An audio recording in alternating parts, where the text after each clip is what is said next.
memang kita mulai dulu dari kelas 12 ya, padahal mungkin KND pribadi akan lebih prefer atau lebih seneng kalau misalnya kita juga akan ngebahas materi kelas 10 dan 11. Mungkin itu nanti dalam pertemuan-pertemuan selanjutnya kita akan ngebahas materi yang kenapa kalau harus kelas 10 dulu. Karena justru ya mungkin yang sudah pernah KND pernah ngomong di kelas lain. Jadi kalau membahas sosiologi itu nggak bisa kalau kita langsung dari kelas 12. Jadi kita harus tahu dulu konsep dasarnya dulu. Nah, konsep dasarnya itu rata-rata berada di kelas 10 dan juga kelas 11. Jadi kalau kita tidak menguasai materi kelas 10 sama kelas 11-nya, akan sangat sulit gitu loh. Bisa sih, cuma agak menyulitkan bagi sebagian besar. Mungkin hanya sebagian orang aja yang bisa, langsung tahu, ini materi kelas 10, kita langsung bisa paham. Tapi untuk sebagian besar orang, khususnya bagi orang yang tidak terlalu berminat dengan mapel sosiologi, itu akan sangat menyulitkan. Seperti itu ya. Nah, kita akan mulai saja, berhubung sudah masuk waktu, kita akan mulai tentang apa itu ininya ya. Nah, ketika kita membicarakan tentang perubahan sosial, nah perubahan sosial itu sebenarnya apa sih ya? Kita akan melihat bagaimana ada suatu proses ya. Nah, proses itu apa berarti? Proses adalah kondisi di mana itu terjadi tidak dalam satu waktu yang sangat cepat sebenarnya. Jadi kemarin kalau kita membicarakan tentang salah satu waktu dari perubahan sosial, kita sedikit agak loncat-loncat aja nggak apa-apa ya, tapi kita masih dalam satu tema. Jadi begini, misalnya kalau dalam satu waktu perubahan sosial, mungkin kemarin kalian sudah belajar, ada yang namanya misalnya revolusi, misalnya. Sini dikatakan apa untuk revolusi? Bahwa revolusi itu adalah kondisi di mana dia itu mengalami suatu perubahan sosial yang sifatnya cepat ya. Ini kita ngomong konsep dasarnya aja dulu, belum bisa sampai ke mendetailnya bagaimana. Jadi kalau dalam revolusi itu dibilang cepat. Nah, cuma di sini enggak diomongin bagaimana cepatnya waktunya itu maksudnya dispesifikannya itu kapan atau di fixnya itu kapan. Apakah 5 detik, apakah misalnya 1 jam, atau misalnya 2 hari, atau misalnya 10 tahun, atau beberapa bulan, itu nggak didefinisikan. Itu nggak dikasih penjelasan secara rincinya itu seperti apa. Jadi revolusi ini hanya bilang ini sifatnya itu cepat dan sifatnya itu sekaligus juga mendasar. Gitu ya. Maksudnya mendasar apa? Maksudnya mendasar ini nanti lebih mengarah kepada perubahan ini nggak cuma untuk sebagian kecil orang aja, tapi juga sebagian besar orang dan semua orang merasakan bahwa hidup kita itu ada yang berubah. Cara hidup kita ada yang berganti atau perilaku kita itu dari yang begini tadinya sekarang menjadi seperti ini. Itu semua orang merasakan kalau misalnya revolusi. Nah, tetapi meskipun secepat apapun, kalau kita ngomongin tentang revolusi ataupun kita ngomongin suatu perubahan sosial yang sifatnya cepat, tetap dia akan mengikut suatu proses, gitu ya. Artinya apa? Dia enggak bakal sekejap dalam suatu waktu, misalnya dalam waktu beberapa detik atau sepersekian detik orang-orang yang tadinya itu begini tiba-tiba begitu. Nah, itu nggak apa namanya, dia itu nggak akan secepat itu gitu loh. Maka tetap perubahan sosial yang akan menjadi jawaban si soal ini tetap adalah suatu proses. Tapi apa prosesnya? Proses apa yang dimaksud? Jadi lebih mengarah kepada proses pergeseran atau perubahan atau shifting atau pergantian apapun itu bahasanya. Yang penting kita akan ngomongin mengenai bagaimana perubahan atau shifting ini mengarah ke satu bagian. Ini mengarah kepada satu hal yang sangat khusus atau sangat spesifik atau sangat apa ya bahasanya ya, bukan menyeluruh sih, tapi benar-benar mengarah kepada satu ini. Apa hal satu ini yang dimaksud ataupun yang ditunjuk? Yakni suatu struktur dan tatanan. Tatanan siapa? Kita harus tahu dulu struktur ini apa. Struktur ini kemarin kita sudah pelajari itu di kelas 11 ataupun sebagian sudah ada yang didefinisikan atau sudah dijelaskan sedikit di kelas 10. Apa sih struktur? Struktur ini adalah bahasa lainnya adalah keteraturan ataupun bisa juga disebut sebagai sistem sosial yang ada di masyarakat. Itu kalau kita ngomongin tentang struktur. Kemarin kita sudah pelajari struktur sosial itu apa aja. Ada dua.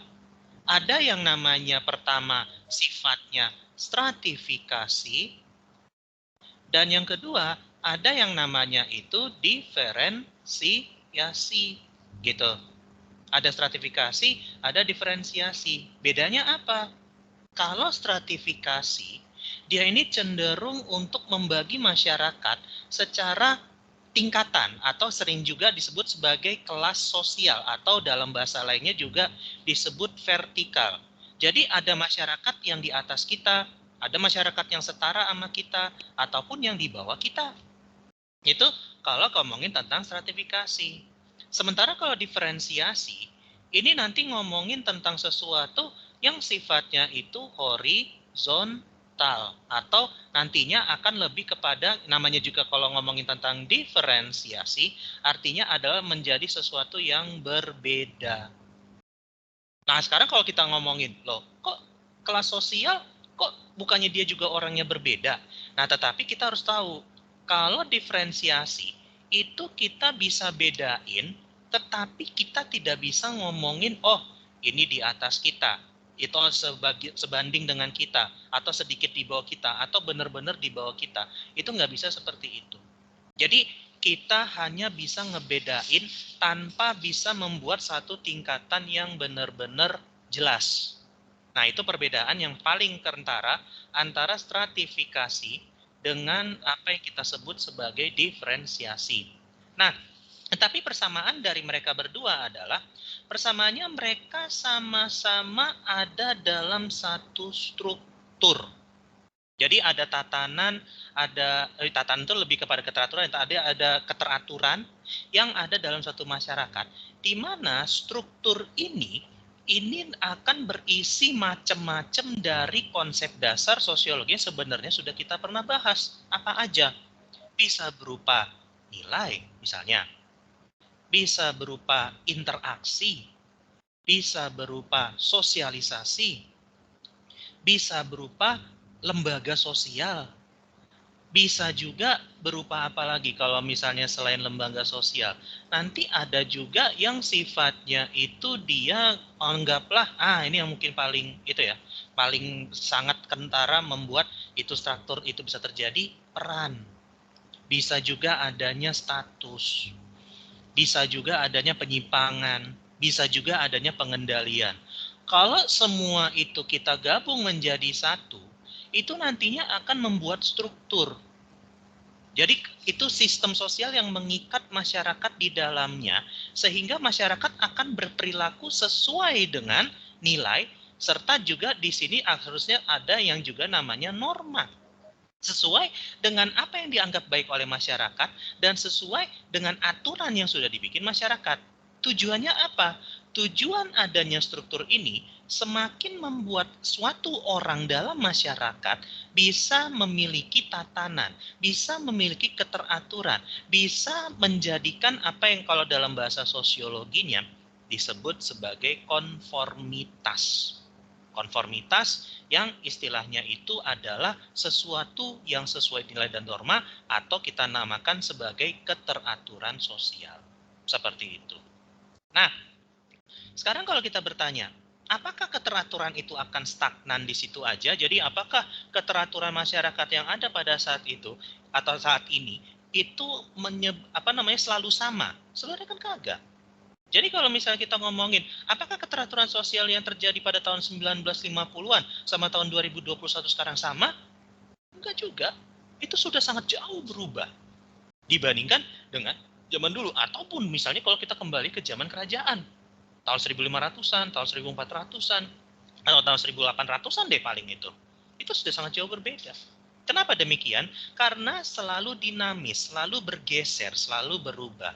Nah, nanti kita akan bicarakan apa sih yang menyebabkan itu berubah dan bagaimana dampaknya dan bentuknya pun seperti apa. Nah, itu kalau kita ngomongin tentang perubahan sosial, pengertian atau definisinya di situ.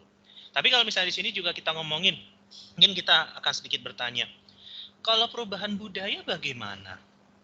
Kenapa kok tidak masuk ke perubahan budaya? Padahal kan budaya juga sangat kita rasakan setiap hari, misalnya seperti itu. Budaya adalah salah satu bagian dari sistem ini. Jadi kalau misalnya kita ngomongin tentang perubahan budaya adalah salah satu bagian dari perubahan sosial. Jadi tidak menyeluruh. Padahal di sini disebutkan bahwa di dalamnya disebut tatanan dalam masyarakat. Bukan tatanan dalam kehidupan pribadi misalnya. Bukan tatanan dalam pembentukan benda atau pembentukan ide punya seseorang. Itu berbeda lagi. Makanya budaya ini sifatnya lebih individual dan kadang-kadang di satu sisi lain dia juga bisa sangat menyeluruh, tetapi dia itu tidak terlalu memperhatikan yang sistem sosialnya semua gitu loh. Jadi kalau dulu kita pernah belajar geografi tentang budaya, di situ dituliskan bahwa Kuncharaningrat itu menulis ada 7 unsur budaya. Salah satu unsur budaya adalah sistem interaksi sosial atau sistem kekerabatan. Jadi walaupun kita ngomongin tentang sistem kekerabatan, itu nggak selalu ngomongin tentang pola interaksi sosialnya bagaimana. Yang di situ hanya ditekenin misalnya sistem religi, kepercayaan, sistem ekonomi, ada juga sistem seni, ataupun ngomongin sistem bahasa. Tapi nggak ngomongin tentang interaksinya. Nah, makanya ini lebih ngomongin tentang kalau budaya itu adalah salah satu bagian di dalam interaksi sosial. Ataupun sebaliknya juga bisa. Sistem sosial hanya sebagian dari perubahan budaya, tetapi kalau misalnya memang kenapa kok dibedakan di sini antara antropologi misalnya dengan sosiologi atau ilmu yang mempelajari budaya dengan ilmu mempelajari interaksi sosial ataupun masyarakat. Jadi mereka itu bisa dibedakan lebih kepada objek yang ditelitinya. Kalau sosiologi lebih mempelajari tentang masyarakat dan interaksinya. Sementara kalau antropologi atau ilmu budaya lebih mempelajari budaya secara khususnya. Kayak gitu aja. Nah itu kalau misalnya kita ngomongin tentang kenapa kok bukan perubahan budaya, tapi lebih kepada perubahan sosial. Seperti itu ya. Oke, itu untuk nomor 1.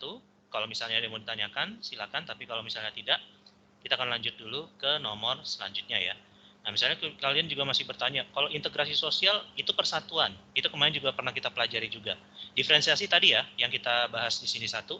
Kalau peran, nah ini, peran itu adalah sesuatu yang harus dijalankan satu individu atau masyarakat dalam suatu struktur ini. Jadi kadang-kadang ada peran dan status yang berbeda-beda ya, tergantung masyarakatnya.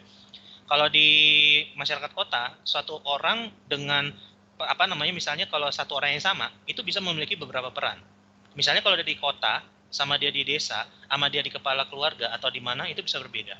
Nah, itu karena tergantung dari itunya aja ya, skopnya seperti itu. Nanti mungkin kita akan bahas secara khusus kalau kita mempelajari tentang peran sosial di situ ya. Oke, nomor 1. Sekarang kita ngomong dulu di nomor 2. Nah, ini dia nih.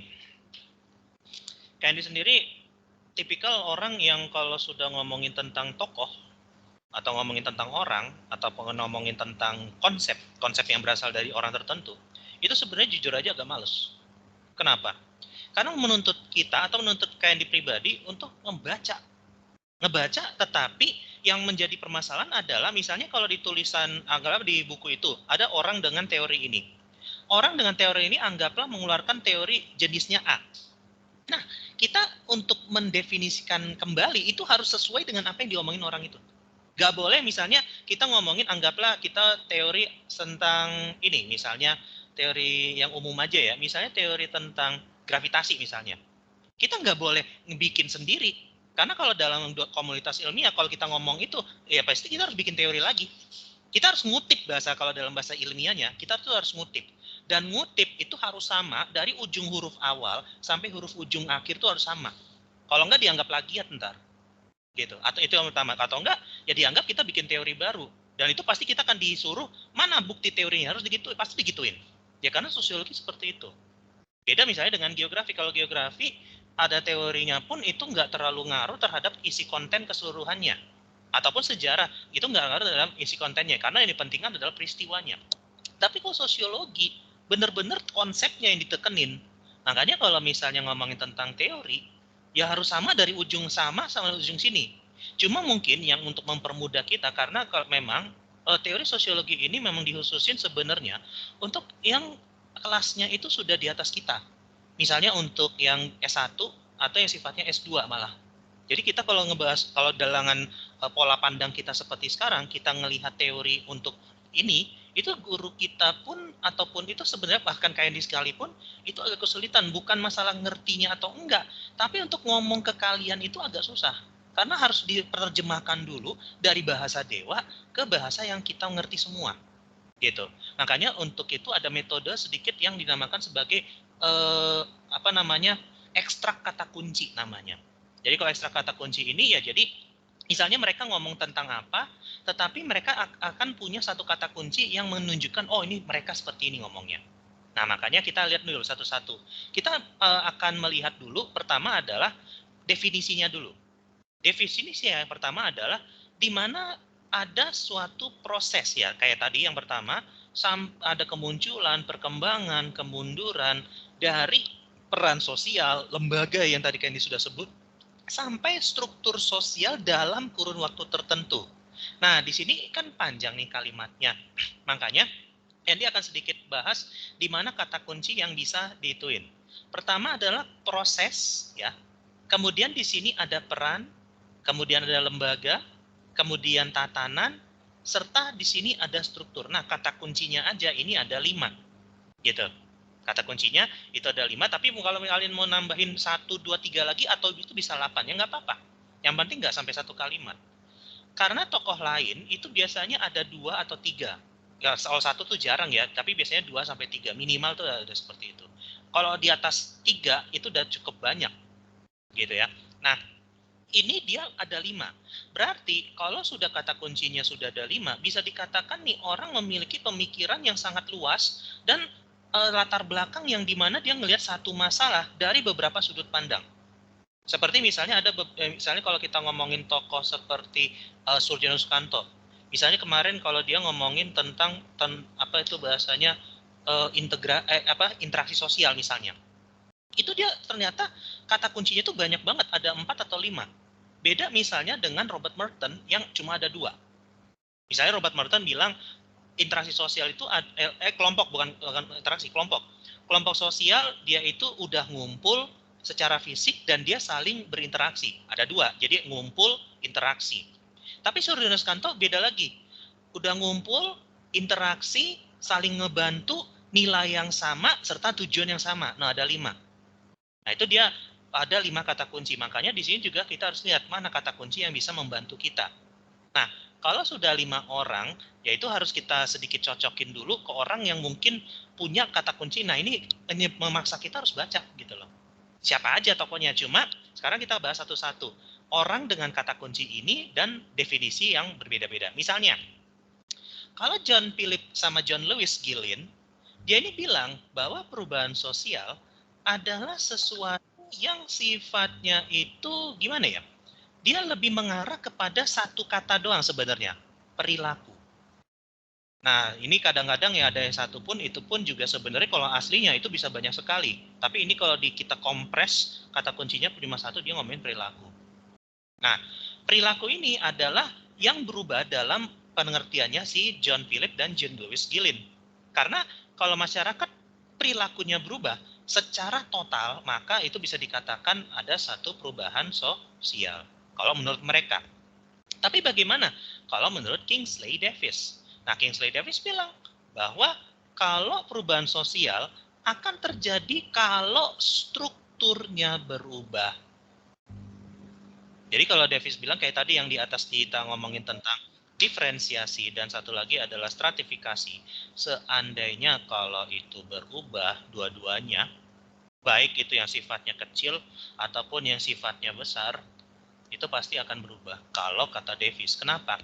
Kita harus tahu dulu bahwa struktur ini kan ada ini semua nih, nilai, interaksi, sosialisasi, lembaga, sampai status itu ada. Jadi kalau misalnya dia ini berubah aja semua dari atas sudah berubah, strukturnya berubah, maka di bawahnya ikutan. Nilainya berubah nggak? Berubah. Normanya berubah nggak? Berubah. Peran statusnya berubah nggak? Pasti. Lembaganya pasti berubah nggak? Bisa jadi. Meskipun mungkin perubahannya nggak terlalu besar ataupun perubahannya itu nggak terlalu menyeluruh, itu bisa dikatakan akan menjadi suatu perubahan sosial. Kalau menurut si Kingsley Davis di situ. Nah, sementara ini yang ngomong ini siapa? proses ada, peran ada, struktur ada. Nah, inilah tokohnya, si Hans Gert dan Wright Mills. Dia akan ngomong seperti itu. Kenapa demikian? Karena mereka ini cenderung adalah tokoh sosiologi. Jadi ini juga untuk membantu kalian. Biasanya kalau tokoh sosiologi yang ngomong dengan ituan yang sangat banyak sekali, itu adalah orang yang bisa dikatakan adalah seorang sosiolog modern. Jadi tokoh-tokoh yang lahir dengan dengan era-era tahun 1940-an sampai tahun 1980-an khususnya. Itu karena sosiologi yang khususnya berkembang di Amerika, itu dia mengandang sesuatu itu jauh lebih luas dibandingkan dengan sosiologi klasik yang muncul di Eropa dari tahun 1850-an sampai tahun 1920-an sebelum masa Perang Dunia I. Khususnya juga ketika sebelum munculnya terbitan majalah Annales ya namanya. Jadi majalah Annales yang dia itu melihat bahwa permasalahan sosial itu adalah sesuatu yang harus diselesaikan dengan menyeluruh, tidak cuma diteliti di level penelitian aja gitu loh. Itu yang akhirnya membuat setelah tahun 1920-an atau setelah masa Perang Dunia II, itu sosiologi berkembang menjadi sesuatu yang lebih kompleks ya dibandingkan dengan zaman dulu. Nah, sekarang kalau misalnya ngomongin tentang Cockburn misalnya. Cockburn beda lagi definisinya. Definisi dari Cockburn ini dia lebih kepada berubah kalau budayanya ada. Gitu loh. Kalau budayanya berubah, ya berubah juga masyarakatnya. Jadi kalau misalnya kita ngomongin tentang budaya yang berubah, ya tadi walaupun tadi awal ngomong bilang bahwa kalau budaya ini sebenarnya dia sifatnya lebih individual, tapi bagaimana yang terjadi kalau masyarakatnya dalam budayanya itu juga ikutan berubah? Misalnya bahasanya berubah, atau misalnya sistem religinya berubah, atau misalnya sistem pencariannya berubah, atau misalnya sistem kekerabatannya berubah. Ya udah pasti itu akan berubah secara sosial juga. Kadang-kadang ada perubahan sosial yang ngaruhin perubahan budaya, ataupun sebaliknya. Itu bisa dikatakan kalau perubahan budaya ini jika terjadi dalam tatanan masyarakat ya, bukan dalam tatanan individu, ini akan mengubah masyarakat secara umum. Seperti itu ya. Itu kalau misalnya kita ngomongin tentang William Cockburn, dia ngomongin tentang perubahan budaya. Nah, sementara kalau Sela Sumarjan, nah ini tokoh kita ya, Sela Sumarjan itu bahkan bisa diangkat namanya sebagai guru besar sosiologi UI. Jadi sosiolog pertama Indonesia itu ya Profesor Sela Sumarjan ini, yang memang dia itu mazhabnya itu adalah mazhab Amerika ya, seperti itu. Sela Sumarjan beliau bilang bahwa kalau perubahan sosial dalam masyarakat akan terjadi seandainya atau bukan seandainya lagi, jika ya kalau pasti akan ngomongin bukan seandainya lagi tapi jika lembaganya berubah. Apa itu lembaga sosial? Apa itu yang dimaksud dengan lembaga? Atau dalam bahasa lain disebut juga sebagai pranata. Kalau dalam tatanan budaya itu namanya pranata. Tapi kalau dalam tatanan hukum itu disebut sebagai institusi. Apa sih lembaga? Lembaga itu adalah tempat atau istilahnya itu wadah. Atau yang tadi kita namakan sebagai tempat untuk si masyarakat, untuk si individu melakukan suatu kegiatan sosial. Kegiatan sosial ini bukan berarti kayak bakti sosial gitu, bukan. Itu salah satu bagian kecilnya. Jadi kegiatan sosial ini berarti apa? Mendapatkan sosialisasi, mendapatkan kayak semacam nilai dan norma, diberikan hak dan kewajiban. Lembaga ini adalah suatu entitas atau suatu wadah untuk mengatur kegiatan masyarakat itu semua dalam suatu kegiatan sosial. Misalnya, lembaga sosial contohnya apa sih? Kepolisian, itu lembaga sosial. Tentara, itu lembaga sosial. Atau misalnya sekolah, lembaga sosial. Keluarga pun adalah lembaga sosial. Jadi sudah diatur sedemikian rupa untuk menjalankan suatu nilai dan norma dengan fungsinya masing-masing. Nah, itu nanti akan kita bahas secara lebih dalam kalau kita ngomongin materi kelas 10 tentang lembaga sosial. Jadi, makanya tadi kayak ini bilang di awal, kalau kita membahas sosiologi, kita harus paham dulu lagi materi kelas 10 dan 11-nya. Kalau materi kelas 10 11-nya kita lupa, ya lupa mungkin masih mending ya. Tapi kalau kita nggak tahu ataupun nggak paham, nah itu yang susah. Kalau kita lupa, kita bisa pelajari. Kalau kita nggak tahu, ya harus dari awal lagi. Gitu nantinya. Nah itu makanya kalau misalnya kita mulai dari kelas 12, walaupun demikian tetap ada materi kelas 10 nih sebenarnya, struktur atau ini kelas 11, lembaga itu kelas 10, interaksi kelas 10. Nah itu yang harus kita perdalam kembali, harus kita pelajari kembali, seperti itu ya. Oke, nomor 2, Itu untuk jawabannya, lebih ke C ya, si Hansgert sama Wright Mills. Nah ini habis ini kita akan bahas kalau misalnya tidak ada pertanyaan lagi, kita akan lanjutkan ke nomor 3, masih tentang definisi. Ya. Nah, di sini dikatakan, tadi si mereka ini ngomong sudah ada masing-masingnya penjelasannya. Sekarang ada MacIver. MacIver masih sama ngomongnya. Apa MacIver seandainya kalau ada perubahan sosial, itu kalau perubahannya di mana? Perubahan kalau menurut MacIver, kalau misalnya ada perubahan dalam hubungan sosial ataupun keseimbangan dari hubungan sosial. Atau kalau kita perjelas kembali, artinya apa ini di sini berubah? Yang berubah kalau misalnya menurut MacIver adalah interaksinya berubah. Nah ini materi kelas 10 juga nih, cuma kita harus kembali lagi. Apa sih interaksi sosial? Interaksi sosial simpelnya adalah bagaimana kita itu ada dua orang ataupun lebih. Mereka itu melakukan pertama. Jadi kalau interaksi sosial itu punya dua unsur. Yang pertama adalah adanya kontak. Oke. Kontak itu apa? Bertemunya dua orang, baik secara langsung ataupun enggak, tapi dalam satu waktu yang sama. Nah, satu waktu yang sama itu artinya apa? Ya, simultaneously. Artinya kita bertemu dalam waktu yang barengan. Misalnya seperti sekarang, kita itu melakukan kontak nggak? Iya. Cuma jenis kontaknya bagaimana? Ya kontaknya itu tidak langsung. Kenapa? Ya kita menggunakan media. Mungkin nanti kalau misalnya kita sudah bertemu secara offline, nah kontak yang kita lakukan adalah kontak langsung. Yakni mungkin kalian akan bisa melihat KND secara wujud fisiknya gitu loh. Nah tetapi kalau yang sekarang namanya kontak tidak langsung. Artinya kita menggunakan media tertentu. Apapun.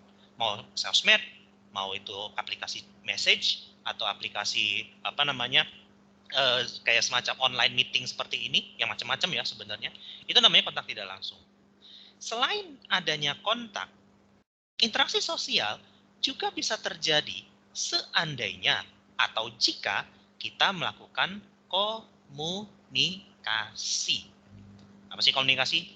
Komunikasi simpelnya adalah bagaimana kita itu melakukan tukar-menukar pesan yang saling bisa dimengerti. Jadi misalnya ada orang ngomong, nah terus orang satunya itu reply dengan sesuatu yang bisa dimengerti oleh dua orang tersebut. Ya anggaplah kita ngomong dengan bahasa Indonesia anggaplah, atau kita ngomong dengan bahasa asing yang dua orang kita semua ngerti. Misalnya kita ngomong pakai bahasa Inggris, atau misalnya kita ngomong pakai bahasa Jepang atau Korea, di mana kita sama-sama ngerti. Nah, seandainya ada message yang disampaikan atau ada pesan yang dikasih kepada orang itu, lalu di-reply dengan bahasa atau sesuatu yang juga dimengerti oleh si pemberi pesan, maka itu dikatakan sebagai komunikasi. Makanya dikomunikasikan juga ada unsur-unsurnya. Ada pemberi pesan, ada penerima, message yang disampaikan, serta isi message-nya itu apa. Nah, kalau seandainya kita ngomong tapi orang itu nggak ngerti, maka tidak ada komunikasi.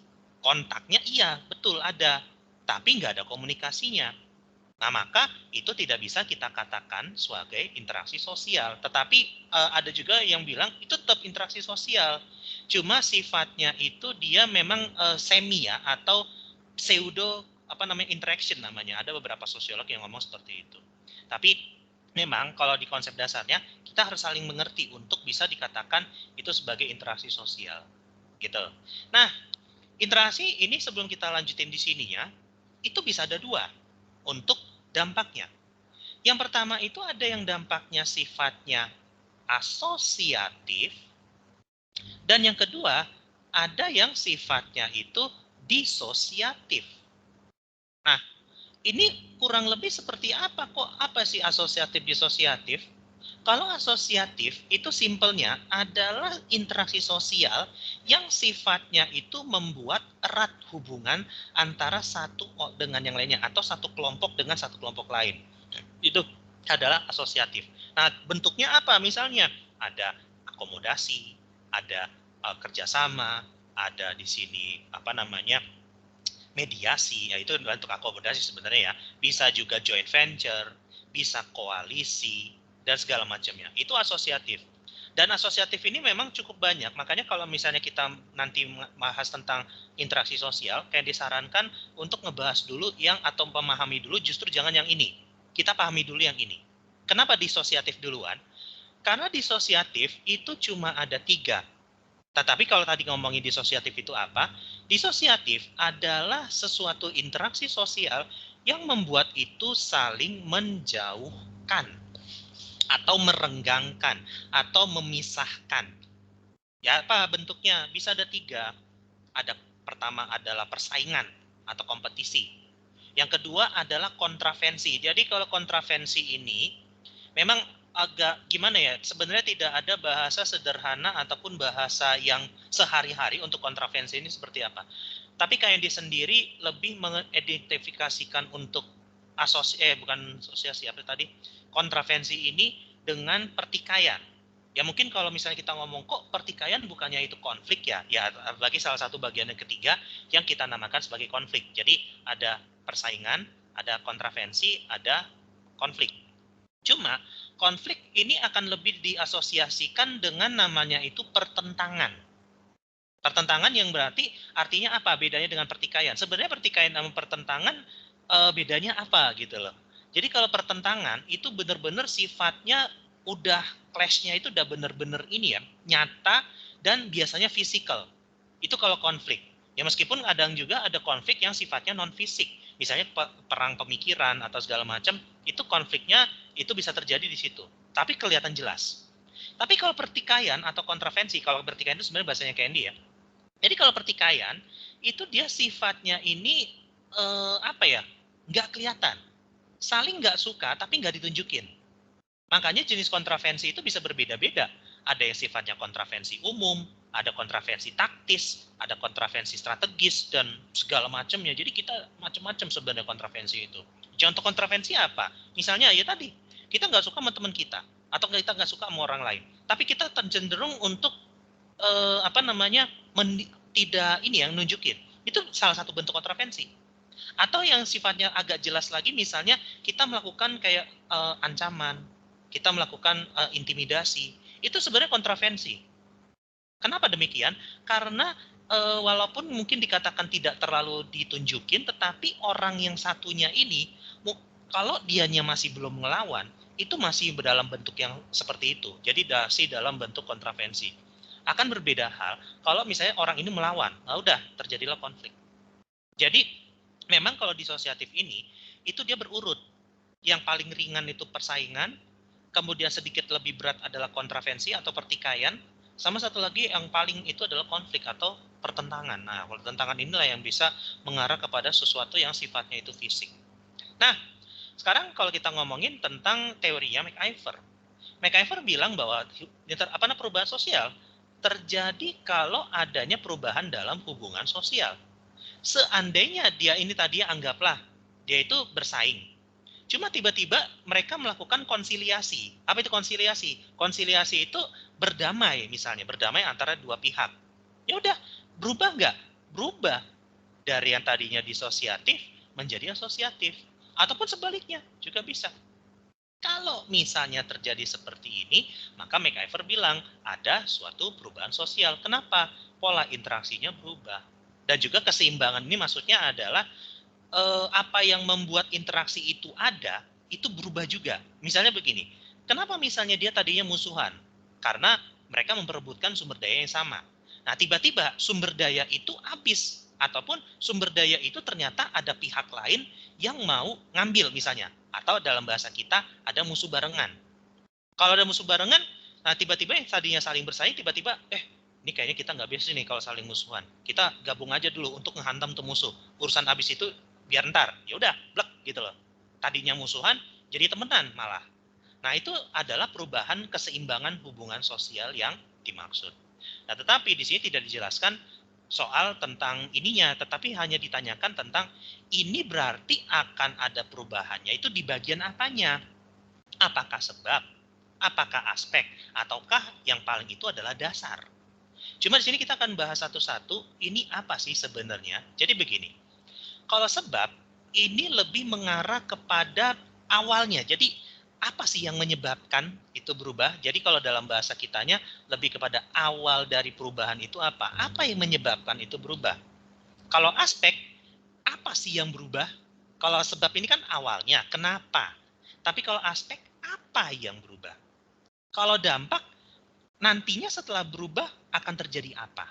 Misalnya, ini tadi, yang tadinya kita musuhan jadi temenan. Nah, akibat dari kita temenan itu nantinya seperti apa? Nah, itu adalah dampak. Nah, sementara kalau bentuk bagaimana? Kalau bentuk ya berarti lebih kepada, misalnya kalau kita bicara bentuk, bisa macam-macam.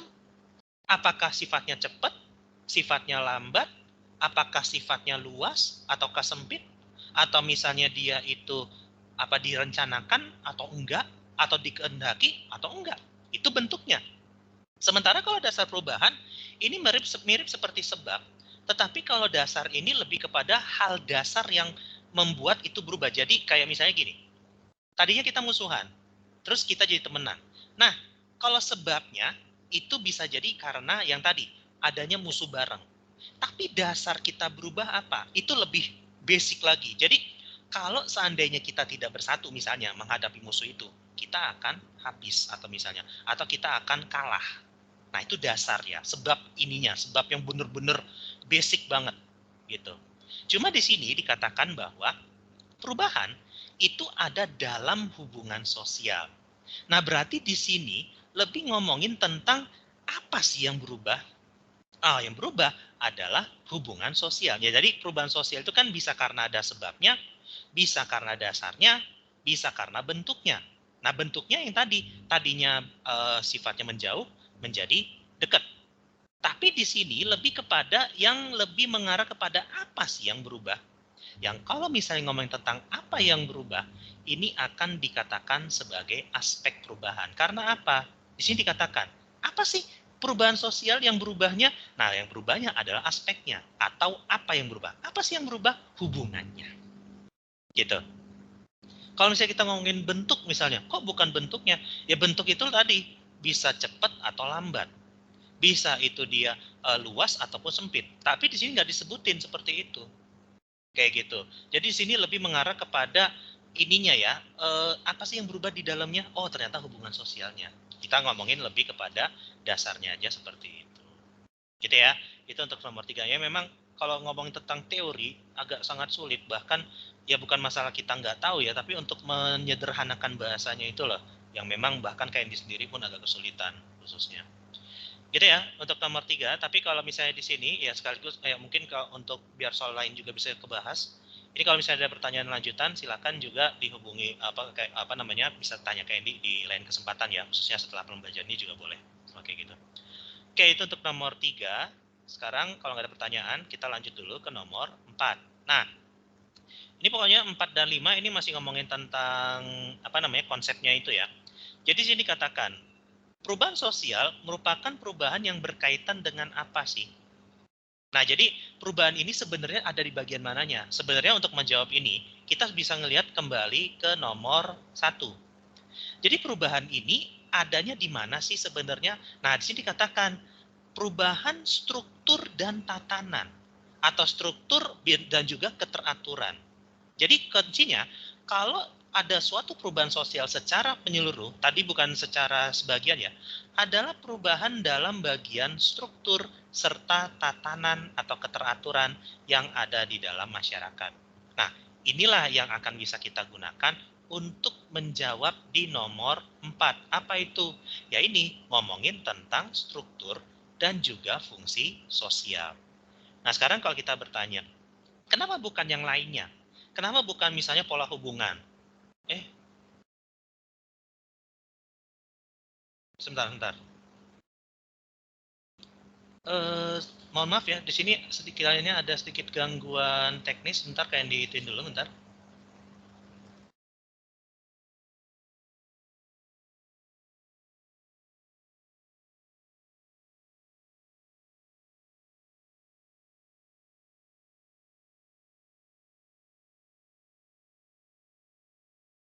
Oke, di sana suara Candy kedengeran ya. Di sini kelihatannya tadi kan Candy menggunakan HP ya untuk untuk on cam. Kelihatannya Candy masih belum bisa on cam dulu. Mungkin kita akan lanjut ya. Tapi suara Candy kedengar jelas ya di sana ya. Apakah ada putus-putus atau ada gangguan? Kalau nggak ada gangguan mungkin Candy lanjut aja. Tapi Candy nggak on cam dulu ya. Lancar, Kak. Lancar ya? Oke, siap. Ini berarti HP KND yang mungkin agak gangguan, tapi mungkin KND nggak bisa on cam dulu ya. Ya, kita lanjut dulu. Di sini dikatakan bahwa perubahan sosial adalah perubahan yang berkaitan dengan perubahan tadi ya, adanya struktur dan juga fungsi. Nah, tadi kalau kita bertanya, kenapa bukan keteraturan? Kenapa bukan situasi kondisi? Kenapa bukan pola hubungan? Ataupun persebaran penduduk dan masalah sosial? Nah, kalau misalnya di sini keteraturan, ini sebenarnya sudah ada di dalam strukturnya. Jadi kalau keteraturan ini, tapi kalau kita mau ngejawab secara lebih detail, ini akan lebih ngaruh kemana? Ini akan masuk kepada ada yang dinamakan sebagai nilai, bisa juga itu norma, ataupun di sini adanya pengendalian. Nah, nilai, norma, serta pengendalian itu akan lebih masuk kepada yang di dalam struktur ini. Dia sudah ada di dalam strukturnya, jadi struktur itu mencakup semua, gitu loh. Sementara nilai, norma, dan pengendalian, seperti yang tadi Candy sudah bilang di awal, itu kan lebih membicarakan tentang bagian di dalam strukturnya, sudah masuk di dalam strukturnya. Jadi kita bisa bilang, oh nilai dan norma justru malah apa bahasanya kayak ini ya, kayak ada di dalam strukturnya, jadi nggak usah kita ituin lagi. Atau misalnya situasi dan kondisi. Situasi dan kondisi ya berarti di sini lebih ngomongin tentang apa yang kita namakan sebagai konformitas atau sesuatu yang sesuai dengan nilai dan norma. Sama, itu ada bagian di strukturnya. Atau misalnya pola dan sistem sosial. Ya berarti di sini lebih ngomongin ke apa? Kalau pola hubungan ya berarti ngomongin tentang interaksi. Gitu ya. Nah, terus kemudian kalau persebaran penduduk dan masalah sosial itu bagaimana? Kalau persebaran penduduk itu hubungannya lebih kepada demografi atau kependudukan. Tapi kalau masalah sosial itu beda lagi. Itu masalah sosial ini lebih kepada situasi yang seperti ini. Dan itu semuanya sudah masuk ke dalam struktur dan fungsinya. Seperti itu. Jadi apa struktur ini ya semacam wadahnya. Struktur ini adalah semacam apanya ya? Semacam tempatnya. Nah, urusan ini persebaran penduduk, urusan sistem sosial atau pola hubungan ya akan otomatis terbentuk setelah strukturnya ada. Jadi, misalnya kalau kayak digambarin sedikit, struktur akan membuat segala kegiatan sosial. Jadi tadi, kalau misalnya adanya struktur, ada nilai nggak? Ada. Kalau ada struktur, ada interaksi nggak? Ada. Atau misalnya struktur, ada persebaran penduduk nggak? Ada juga. Masalah sosial, adanya di mana? Di dalam struktur malah. Jadi itu tidak bisa berdiri sendiri mereka, tetapi struktur itu bisa berdiri sendiri. Kayak gitu ya. Jadi inilah yang menyebabkan kenapa kok perubahan sosial itu adanya di struktur. Karena kalau misalnya perubahan ini masuk ke struktur, semuanya yang ini disebutkan akan berubah semua. Jadi nilainya berubah, konformitasnya berubah. Jadi kalau konformitas itu bukan berarti sesuatu yang santuy ya, sesuatu yang pasti menenangkan. Sebenarnya konformitas itu tadi sesuai sama nilai dan norma. Jadi apakah nilai dan norma itu adalah sesuatu yang baik di masyarakat kita? Belum tentu. Misalnya kalau di Eropa, orang mungkin kalau dia itu LGBT itu mungkin bukan sesuatu yang aneh. Walaupun di Eropa juga masih banyak yang anti LGBT. Tapi kalau orang sana itu cenderung bodoh amat dengan orientasi semacam itu. Sementara kan di kita kan itu malah nggak bagus. Gitu loh. Atau sebagian besarnya ya, walaupun ada beberapa orang kita juga yang juga sudah mulai mengarah ke arah sana gitu. Nah itu kalau misalnya kita bicarakan tentang nilai dan norma. Nilai dan norma tidak selalu menjadi sesuatu yang baik ataupun sesuatu yang benar. Nah itu bisa akan berubah tergantung dari masyarakatnya. Kayak gitu ya. Oke, itu untuk nomor 4. Kalau misalnya tidak ada pertanyaan, kita lanjut dulu. Nah ini mungkin mirip seperti yang di sini nomor 3. Di sini dikatakan perubahan sosial ini aslinya atau pada dasarnya adalah proses perubahan yang ada di sini. Nilai, perilaku, hubungan sosial, ataupun juga bisa berupa status dan peran. Nah berarti ruang lingkupnya atau apa yang berubah dalam perubahan sosial ini lebih kemana? Nah sini disebutin nilai ada, pola perilaku ada, hubungan sosial ada, Nah, berarti ini berupa apa? Ini nanti akan berupa unsur atau elemen atau apa sih yang berubah di dalam lembaga sosial atau struktur sosial sehingga menciptakan suatu perubahan sosial. Nah, sekarang kalau kita bertanya, ini maksudnya gimana sih? Aku masih bingung gimana nih. Nah, sekarang begini. Tadi kan kita ngomongin tentang struktur. Struktur itu isinya ada apa? Ini, ada nilai. Ada juga misalnya norma. Ada juga misalnya tentang interaksi. Ataupun kita juga ngomongin tentang sifatnya lembaga. Nah, lembaga, interaksi, norma, dan nilai itu akan membentuk struktur sosial. Nah, di sini dikatakan, kalau perubahan sosialnya ini ada di sini, kemudian ada di sini, kemudian ada di interaksi, ataupun di lembaga, maka nantinya akan mengubah ininya, perubahan struktur sosialnya, atau juga bisa strukturnya berubah duluan, ininya berubah. Bisa juga ininya berubah dulu, strukturnya berubah. Bisa. Nah, kalau misalnya ini dikatakan unsur-unsurnya, nah bisa dikatakan bahwa yang berubah dalam perubahan sosial itu adalah unsurnya. Kenapa bukan pola? Kalau pola ini lebih kepada keteraturannya, jadi lebih mengarah kepada nanti berubah di mana, nanti akan berubahnya di mana, atau dalam bahasa sederhananya begini. Misalnya kalau kita dapat budaya dari orang lain, anggaplah budaya dari luar negeri itu, anggaplah budaya kita itu mesti tepat waktu misalnya. Kita itu tadinya orangnya itu lemot atau suka ngaret. Nah, tiba-tiba karena ada orang yang memberi budaya tepat waktu, nah kita ikut-ikutan jadi dia. Kita yang tadinya itu misalnya suka telat, jadinya suka tepat waktu. Nah, itu lebih mengarah kepada bukan masalah bentuknya ya, tapi polanya itu bagaimana. Sekarang gini, kalau orang lain juga dikasih itu yang sama, treatment yang sama, mereka akan rata-rata ngikut. Jadi ini berubah, jadi teratur gitu loh berubahnya. Nah gitu ya, itu pola perubahan. Jadi ada pola tertentu yang istilahnya itu bisa kita lihat kalau misalnya ada perubahan dalam suatu bidang. Yaitu misalnya kalau berubahnya di bidang teknologi, orang pada ngikut. Kalau misalnya berubahnya dalam bidang budaya, orang pada ngikut. Kayak gitu pola perubahan namanya. Nah, kalau arti ya tadi definisi, yaitu definisi itu kan lebih ngomongin tentang ininya saja, tapi kan di sini juga ngomongin tentang unsurnya. Sebab ya tadi ya, kenapa kok berubah?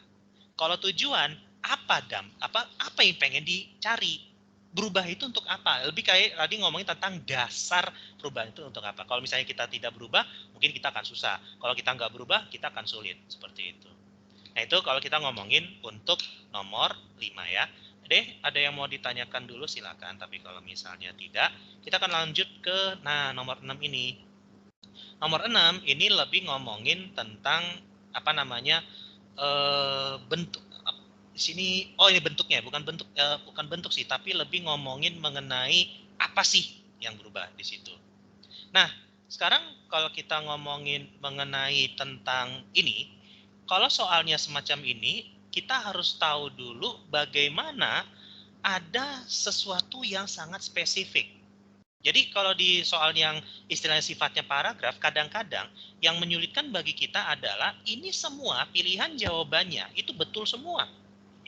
Nah, cuma di sini kita bisa lihat mana kata kunci yang spesifik menunjukkan itu ke bidang yang dimaksud. Apa bidangnya di sini dikatakan? Kita lihat dulu. Perkembangan dalam bidang teknologi, oke, kita lihat di sini ada teknologi. Itu membawa perubahan dalam masyarakat dalam bidang ekonomi. Nanti kalau bidang masyarakat itu macam-macam. Bisa politik, bisa sosial, bisa budaya, bisa pendidikan, bisa ekonomi, bisa juga yang lainnya juga ya, jadi macam-macam. Nah, kalau sudah ada kata kunci spesifik semacam ekonomi, nah meskipun kalau kita bilang, kok teknologi enggak gitu loh. Kalau teknologi itu basicnya. Jadi yang dicari ini adalah yang dihitungkan oleh masyarakatnya. Apakah masyarakat bisa menciptakan teknologi? Kan belum tentu. Meskipun nanti kadang-kadang ya teknologi juga ada. Nah itu ya, tetapi di sini ternyata mereka lebih mempengaruhi di bidang ekonomi dan kesejahteraan. Berarti kalau seandainya dia semacam ekonomi, ya berarti kita juga harus mencari apa yang ada dalam kegiatan ekonomi. Cuma kita harus pahami dulu bahwa ekonomi ini ada dua. Ada yang namanya ekonomi mikro dan ada juga yang namanya ekonomi makro. Nah, ekonomi mikro itu apa? Nah, ini ekonomi yang kalian biasa pelajari di SMA. Entah itu pasar, entah itu permintaan, terus kemudian penawaran, ataupun indeks harga. Itu adalah ngomongin tentang ekonomi mikro. Tapi kalau ekonomi makro, ini adalah ekonomi dengan skop yang jauh lebih besar. Misalnya, tenaga kerja, pengangguran, terus kemudian ngomongin mengenai ekspor ataupun impor, ataupun ngomongin juga ini ya, kebijakan moneter. Nah, ini adalah yang sifatnya ekonomi makro. Cuma, kalau misalnya ini ngomongin tentang masyarakat, kita akan lebih ngomongin tentang ekonomi mikro. Makanya kalau di SMA dari kelas 10 sampai kelas 12, kita akan lebih banyak di sini. Meskipun ada juga beberapa materi yang dia itu ekonomi makro, misalnya pengangguran ataupun misalnya kebijakan moneter itu ada. Misalnya kebijakan diskonto atau kebijakan pasar terbuka atau misalnya kebijakan tight money policy atau loose money policy itu ada. Nah, tetapi kalau sekarang di kelas 12 khususnya ya kalian akan mempelajari nanti lebih kepada akuntansi. Kalau akuntansi itu ekonomi mikro hitungannya sebenarnya. Karena lebih ngomongin kayak ya cash flow-nya itu bagaimana di situ. Nah, cuma di sini kalau kebijakan ekonomi ini itu secara dasar akan terbagi menjadi 3.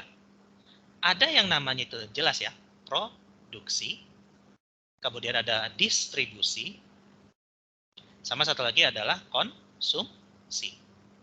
Nah, kita tahu ya definisi masing-masing produksi ya. Mungkin kalau bagi kita agak kebangetan kalau nggak tahu produksi itu apa. Tapi kalau misalnya kita lupa, simpelnya produksi menghasilkan atau menambah nilai suatu barang atau jasa. Distribusi, penyaluran. Jadi penyaluran ini bisa macam-macam, bisa penyaluran langsung ataupun penyaluran melalui agen. Ya kayak kita kalau ke Indomaret ataupun ke Alfamart itu sebenarnya adalah distribusi sebenarnya. Sebenarnya kalau konsumsi ya yang kita gunakan sekarang, menggunakan atau menghabiskan atau mengurangi nilai dari suatu barang ataupun jasa. Nah, makanya kalau misalnya ngomongin tentang ikatan ekonomi, akan lebih banyak berada di sini secara dasar. Nah, berarti di sini kalau yang ada di sini kita ngomongin tentang ekonomi, mana yang sangat cocok kalau kita ngomongin tentang ekonomi lebih kepada yang A, ya. Kenapa bukan yang B, C, atau yang E bahkan? Ya itu nggak nyambung dengan hitungan ekonomi. Misalnya tadi kalau kita bertanya lagi, kok bukan budaya sih Kak? Budaya itu kan bukannya di situ ada sistem pencarian juga. Pencarian itu kan berarti bagian dari ekonomi dong. Harusnya masuk juga dong. Nah, cuma begini. Kalau misalnya di budaya, ingat kita cuma ngomongin salah satu dari 7 unsur budaya. Apa tadi? Religi, bahasa, bisa juga seni. Nah, sekarang apakah kita juga ngomongin seni? Apakah kita juga ngomongin tentang bahasa? Apakah kita juga ngomongin mengenai apa kekerabatan? Ya kan enggak. Kita cuma ngomongin mata pencarian, tapi ingat, di mata pencarian itu di situ pun tidak terlalu dijelaskan mengenai secara spesifik produksi bagaimana, konsumsi bagaimana. Itu secara khusus akan dipelajari kalau misalnya kita mempelajari ekonomi. Nah, itu konsumsi dikasih tahu apa itu maksudnya. Ada konsumsi apa namanya kalau kalau ada permintaan absolut, ada permintaan itu juga masuk di situ. Permintaan absolut, permintaan pokoknya ada beberapa jenis ya. Ada yang kita pengen tapi duitnya nggak ada yang kita pengen terus duitnya ada tapi kita nahan ataupun kita beli dan langsung itu ya itu ada jenis permintaannya sendiri itu sebenarnya. Nah, itu yang harus kita itu kan. Kalau misalnya itu kita tidak menjawab yang sesuai dengan ininya ya salah kitanya. Nah, cuma kalau kita bertanya, kenapa kok lebih kepada peningkatan pola konsumsi? Bukannya pola konsumsi bisa juga menurun? Bukannya pola konsumsi bisa aja tetap? Ya sekarang begini, kita lihat dulu dalam ininya. Sekarang kalau kita belanja di sesuatu yang sifatnya itu offline atau yang sifatnya online, ini kan akan cenderung akan secara psikologis secara psikologis kita itu kan berubah. Kalau misalnya kita ngomongin tentang offline, kita itu lebih mikir untuk sifatnya itu kayak kita untuk kesananya aja tuh perlu usaha, maka kita akan lebih menahan gitu loh. Tapi sekarang kalau kita belanja online ya udah tinggal kayak di HP kita mau pakai Tokped kayak mau pakai Shopee kayak Lazada beli-beli apapun itu Apalagi dengan istilah adanya bebas ongkir lah, ada cashback gini lah, diskon beginilah. Itu kan membuat kita itu lebih cenderung, ada cashbacknya nih, gitu ah. Yang dimainin itu psikologi pemasaran. Jadi kitanya yang kena gitu loh. Dan kita akan cenderung untuk menambah konsumsi kita. Ya karena kegampangan itu. Gitu. Itu ya, kalau misalnya kita ngomongin untuk nomor 6. Jadi kalau misalnya ditanyakan untuk yang sifatnya spesifik, kalian juga harus bisa menjawab yang lebih spesifik. Nah, terus kalau kalian bertanya, kalau misalnya lebih ada dua misalnya sama-sama ekonomi misalnya, itu gimana? Cari yang memang lebih ini ya, lebih nyambung. Misalnya kalau teknologi ya berarti konsumsi. Tapi kalau misalnya dia di sini anggaplah pengangguran ataupun misalnya tentang ekspor impor, nah itu kan nggak terlalu nyambung. Karena di sini yang lebih itu kan lebih kepada masyarakatnya. Ya itu makanya tadi Kak Andy kan membagi dua ya. Ada mikro, ada makro. Nah itu harus kalian perhatikan. Gitu ya. Oke, itu nomor 6. Nah sekarang kita akan bahas kalau tidak ada pertanyaan, kita lanjutkan ke nomor 7 ya. Nah di sini dikatakan, perubahan sosial itu bisa terjadi ada faktor pendorong. Nah kemarin kita sudah pelajari di bab 1 ya. Mungkin bagi di guru kalian juga sudah menjelaskan bahwa perubahan sosial itu ada dua faktor. Yang pertama ada yang namanya faktor pendorong, sama satu lagi adalah faktor penarik. Nah, faktor pendorong ini adalah sesuatu, bukan pendorong penarik, malah kebalik, dikira kita interaksi desa kota. Ini bukan pendorong penarik, tapi satu lagi adalah penghambat. Sekaligus ya, kita bahas dalam satu soal. Nah, pendorong ya berarti yang mempercepat suatu perubahan sosial. Sementara kalau penghambat ya justru yang menghalangi atau istilah itu memperlambat atau sesuatu yang tidak bisa menjadikan itu berubah. Itu penghambat. Tapi kalau pendorong itu nantinya adalah sesuatu yang mempercepat. Itu bisa berasal dari dua sisi. Yang pertama ada yang berasal dari dalam dan yang kedua adalah yang berasal dari luar. Nah, sekarang kalau kita ngomongin tentang perubahan sosial itu kan ada dalam masyarakat. Nah, berarti kalau kita ngomongin tentang pendorong dari dalam dan luar, maksudnya ini adalah ada yang dari dalam masyarakat, ada yang dari luar, dari masyarakat itu sendiri. Nah, berarti maksudnya kita bisa tahu, kok dalam dan luar ini kita tahunya dari mana? Nah, sekarang begini aja. Kalau misalnya ini berasal dari dalam, itu adalah kondisi di mana perubahan itu terjadi karena apa sesuatu yang dijalankan oleh masyarakat. Jadi apa aja sih yang berasal dari dalam masyarakat? Nah, kalau dari dalam masyarakat, salah satunya adalah konflik. Konflik atau pertentangan yang terjadi dalam masyarakat. Terus apalagi misalnya, ya ini sebenarnya nanti ada di nomor 8. Ada perubahan jumlah penduduk. Itu ngaruh juga tuh dari dalam. Ada misalnya penemuan baru. Ada misalnya di sini yang mungkin juga di sini pemberontakan atau revolusi. Itu adalah sesuatu yang diciptakan di dalam masyarakat. Jadi masyarakat itu sendiri yang membuatnya. Tapi kalau misalnya yang sifatnya dari luar bagaimana? Itu apa definisinya atau penjelasannya? Jadi kalau yang dari luar itu maksudnya adalah sesuatu yang sifatnya itu berasal dari luar masyarakat, itu yang pertama, ataupun sesuatu yang di luar kendali masyarakat tersebut. Contoh apa? Ya ini, penjajahan. Itu dari mana? Dari luar. Adanya lingkungan alam. Itu kenapa berasal dari luar? Ya karena emang bisa masyarakat mengatur alam. Kan nggak bisa kan? Kayak misalnya kita bisa ngatur gunung meletus, kita bisa ngatur gempa bumi, atau bisa ngatur tsunami, atau bisa ngatur banjir, kan enggak. Atau misalnya pengaruh budaya dari masyarakat lain, adanya kontak budaya, itu dari luar juga. Karena kenapa? Asalnya dari luar masyarakat itu. Ataupun peperangan. Itu adalah perubahan sosial yang pendorongnya berasal dari luar. Nah itu kalau kita ngomongin tentang bagaimana kok perubahan sosial itu bisa terjadi. Tergantung dari mananya. Mau dari dalam, apa dari luar. Seperti itu. Nah ini nomor 8. Ini juga ngomongin tentang perubahan sosial itu dari mana. Cuma dikatakan berasal dari luar. Ya udah, tadi kita bisa tahu nih. Kalau yang dari luar, ya berarti sesuatu yang tidak berasal dari masyarakat itu sendiri. Atau bisa juga berasal dari luar kendali orang atau masyarakat itu. Nah, nanti apa? Ya tadi ya, pengaruh kebudayaan dari luar. Seperti itu. Oke, nah itu untuk sedikit kita bahas tentang apa perubahan sosial yang dari dalam ataupun dari luar, sebabnya itu apa. Nah itu dua-duanya sama. Dua-duanya adalah perubahan sosial yang sifatnya itu pendorong atau yang mempercepat, bukan yang menghambat ya. Kalau menghambat nanti beda lagi, ya. Kalau menghambat tuh nanti akan ada jenis-jenisnya juga. Seperti itu. Oke, kalau tidak ada pertanyaan, kita akan lanjut dulu. Tadi 7 dan 8 dalam satu waktu. Sekarang kita bahas dulu nomor 9. Nah, ini sama nih. Nah, ini kalau misalnya seperti ini, kita juga kadang-kadang ada suatu soal, temanya sama, tapi jawabannya itu benar semua. Maksudnya benar semua adalah, ini sebenarnya juga adalah sesuatu yang betul dari suatu tema yang dimaksud. Nah, kita di sini akan melihat, ada pendorong perubahan sosial. Oke, perubahan sosial itu ya sama lah seperti tadi, itu bisa seperti apa yang awalnya ya pendorongnya. Semua yang ada di sini itu adalah faktor pendorong. Gak ada yang faktor penghambat. Semuanya betul.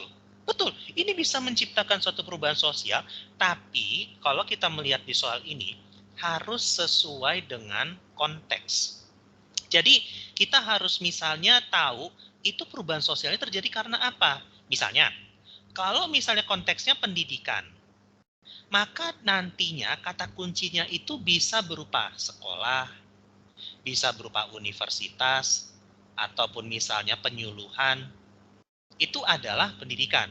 Tapi kalau misalnya itunya ekonomi, ya ekonomi berarti nanti ada kata kuncinya misalnya kebutuhan, atau misalnya tidak puas, ataupun ngomongin tentang apa ya, ya keuangan tuh bisa. Jadi kata kuncinya itu benar-benar sesuai dengan konteks yang dimaksud di sini. Nah sekarang kita kan ke soalnya. Di sini dikatakan bahwa pemerintah itu bikin jalan raya, di mana jalan raya ini menghubungkan daerah yang tadinya itu terpencil atau terisolir. Karena jalan tersebut, maka masyarakat itu tidak terisolasi lagi. Nah, karena tidak terisolasi, makanya secara perlahan masuk membuat kemajuan desa.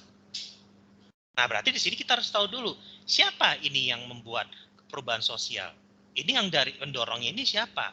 Konteksnya bagaimana? Konteksnya adalah ketika dia, pemerintah, membuat jalan raya. Nah, sekarang kita akan masuk ke jawabannya. Apakah ini terjadi karena sistem pendidikan formal? Di sini nggak disebutin ada sekolah, nggak disebutin ada universitas, nggak disebutin ada penyuluhan, nggak ada. Jadi tidak bisa dikatakan pendidikan formal yang maju. Tapi kalau misalnya kita bertanya, apakah pendidikan formal ini salah satu pendorong yang perubahan sosial? Jelas, iya. Nah itu tapi tidak disebutkan. Jadi kalian harus hati-hati di sini. Kemudian perubahan alam karena ulah manusia. Oke, mungkin di sini mendekati. Misalnya membangun jalan raya terpencil dan tidak luas lagi. Tapi di sini tidak disebutkan secara spesifik. Misalnya ada kalimat, karena pembangunan itu, maka terjadilah penggundulan hutan. Atau misalnya gara-gara pembangunan jalan, jadi sering banjir. Ataupun juga terjadi tanah longsor. Nggak disebutin. Nggak dikasih tahu secara spesifik. Maka di sini nggak bisa dikatakan seperti itu. Tapi kalau misalnya kita bertanya, apakah bisa? Iya bisa. Nggak bisa kita omongin, oh ini bukan seperti ini. Maksudnya bukan dengan konteks yang dimaksud soalnya. Ataupun misalnya di sini dikatakan penemuan teknologi baru di masyarakat. Penemuan teknologi baru di sini nggak disebutin. Emang masyarakat menemukan apa? Nggak ada. Yang ada ini akan lebih mengarah kepada apa? Ini lebih mengarah kepada bagaimana adanya pembangunan jalan raya. Pembangunan jalan raya bikin orang gimana? Bisa melakukan kontak dengan orang lain. Karena pembangunan jalan itu kan membuka akses yang dimana kita bisa melihat ke luar ataupun orang luar bisa masuk ke kita. Nah, maka di sini akan lebih cocok kalau kita ngomongin tentang ini ya, kontak dengan masyarakat lain. Masyarakat lain di sini siapa? Awalnya aja pemerintah. Karena kenapa? Masyarakat emang adalah bagian dari pemerintah kan enggak. Jadi pemerintah di sini adalah masyarakat lain. Sudah disebutkan di awal, oh pemerintah, masyarakat. Ini sudah dua entitas yang berbeda, dua struktur yang berbeda. Nah, tapi kalau kita bertanya, bukannya masyarakat lain juga masyarakat biasa lain? Iya, betul. Tapi kita harus tahu juga, pemerintah itu juga masyarakat, tapi bukan masyarakat yang masuk di mereka. Masyarakat yang lain lagi, gitu. Kalau nggak, misalnya kita ngomongin, rasa tidak puas sebagian besar masyarakat. Nggak disebutin. Nggak disebutin mereka punya penghasilan berapa. Nggak disebutin mereka nggak puasnya kenapa.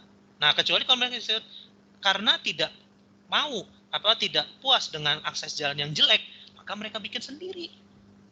Nah, itu baru. Memang harus agak hati-hati, memang agak harus teliti kalau soalnya semacam ini. Kenapa? Harus diketahui dulu konsepnya yang mana, terus kemudian mana yang dimaksud dengan soalnya. Jadi ini apalagi kalau misalnya pilihan jawabannya itu benar-benar semua. Kecuali kalau ada yang salah 2 atau 3 aja, nah itu lebih gampang. Tapi ini kan benar semua, gitu loh. Gitu ya, itu untuk nomor 9. Kalau nomor 9 tidak ada pertanyaan, kita sudah bahas di sini. Kita akan masuk dulu ke nomor 10 ya.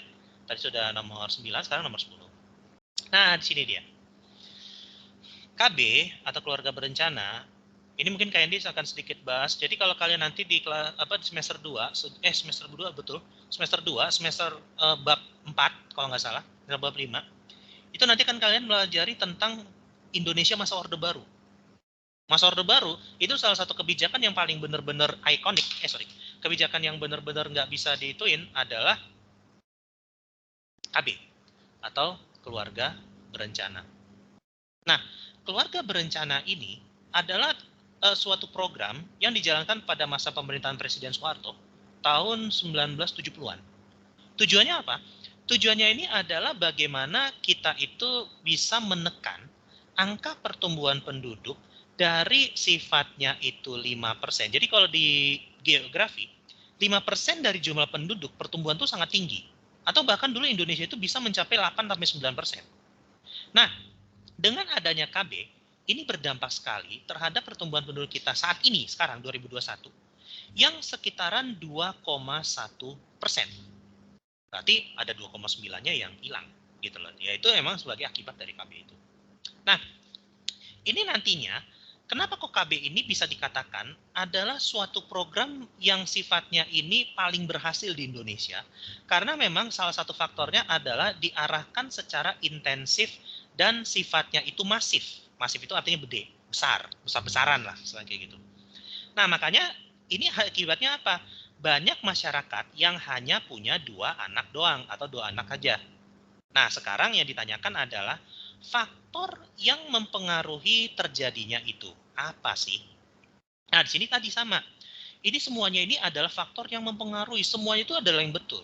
Cuma sekarang kita harus tahu dulu. Kalau seperti ini kita harus tahu apanya ya, bukan cuma konteks ya, tapi juga ngelihat apa betul seperti itu. Kalau tadi kan kita ngelihat atasnya betul semua. Kalau di sini betul semua, tetapi kita lihat benar nggak seperti ini. Nah, sekarang kalau kita lihat, ideologi mempengaruhi cara pandang. Ideologi itu apa? Ideologi itu adalah pemikiran yang sifatnya itu berasal dari orang tertentu dan menjadi teori dan dijalankan oleh suatu masyarakat. Nah, sekarang kalau kita bertanya, apakah ideologi itu ngaruh terhadap cara pandang masyarakat melihat KB? Ya sebenarnya enggak. Karena apa? Ideologi dari pemerintah kita kan ideologinya kan lebih mengarah kepada Pancasilais lah, anggaplah seperti itu. Tapi kalau misalnya di masyarakat emang ideologinya pada sama? Kan enggak. Jadi apakah ini mempercepat perubahan sosial itu? Enggak. Jadi bukan seperti itu.